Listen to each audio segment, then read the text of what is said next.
অভ্যন্তরীণ আয় কম, তাই প্রস্তাবিত বাজেটে বাড়ছে করজাল। নানা ধরনের পণ্যে শুল্ক বসিয়েছেন অর্থমন্ত্রী। এতে বাড়বে জীবনযাত্রার ব্যয়। নিত্য ব্যবহার্য ঘরের বাতিতে বসানো হয়েছে কর। শুল্ক কর থাকা প্রায় ৩০০ পণ্যে বসছে কর।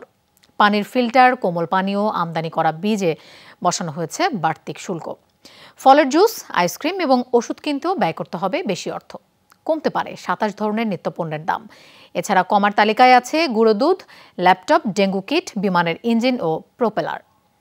সম্পূরক বাজেট এবং ২০২৪ বাজেট নিয়ে মানুষের কৌতূহলের শেষ নেই। বাড়বে কোন কোন পণ্যের দাম, কমতে পারে কি কি পণ্য। এই মহান সংসদে উপস্থাপনের অনুমতি প্রার্থনা করছি। বেলা ৩টায় সংসদে নিজের প্রথম এবং দেশের ৫৪তম বাজেট তুলে ধরেন অর্থমন্ত্রী আবুল হাসান মাহমুদ আলী।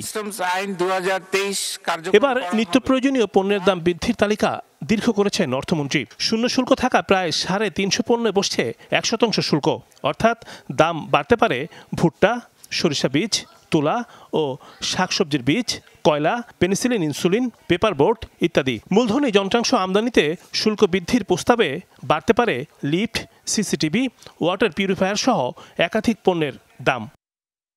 এলপিজি সিলিন্ডার উৎপাদনে ৫% থেকে বেড়ে হচ্ছে ১০% ভ্যাট। নিরাপত্তা সেবাতেও বাড়তি ভ্যাট পরিশোধ করতে হতে পারে গ্রাহককে। থিম পার্কে প্রবেশ এবং রাইডে চড়তে বাড়তি ভ্যাট গুনতে হবে। উৎসে কর বাড়ায় আমদানি করা ফুল ও ফল কিনতে ব্যয় করতে হবে বেশি অর্থ।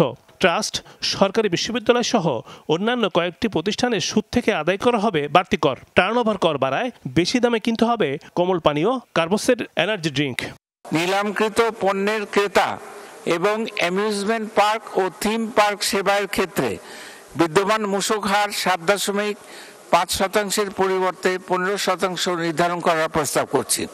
সিগারেটের উৎপাদন পর্যায়ে সম্পূরক শুল্ক বাড়ানোর প্রস্তাব করেছেন অর্থমন্ত্রী। ম্যাকারেল নামের বিদেশি মাছ আমদানিতেও বসানো হচ্ছে অগ্রিম কর।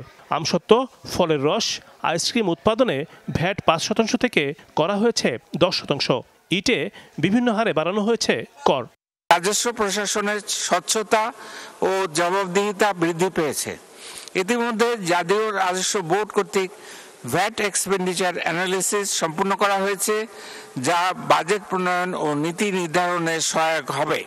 তবে ২৭টি নিত্যপণ্যে উৎসে করে ১% কমানোর প্রস্তাব করেছেন অর্থমন্ত্রী। এতে পেঁয়াজ, রসুন, মটর, ছোলা, চাল, ভোজ্য তেল, মসুর, চিনি, আদা সহ কয়েকটি পণ্যের দাম কমবে। এছাড়া দাম কমতে পারে গুঁড়ো দুধ, চকলেট, ল্যাপটপ, কার্পেট, বিমানের engine, switch, socket, electronic motor, dialysis filter. বিদেশি পোশাক, চা, গ্রিন টি, কফি, মাশরুমের শুল্কায়নে যে পরিবর্তন আনা হয়েছে তাতে কমতে পারে দাম। কয়েক বছর ধরেই আর্থিক টানাপোড়েনের মধ্যে আছে সরকার।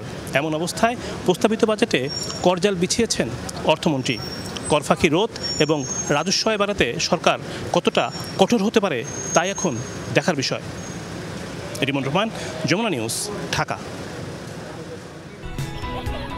মেয়ের জন্য ফিউচার প্ল্যান করে রেখেছি আমার ফাইন্যান্সিয়াল পার্টনার আইডিএলসির সাথে।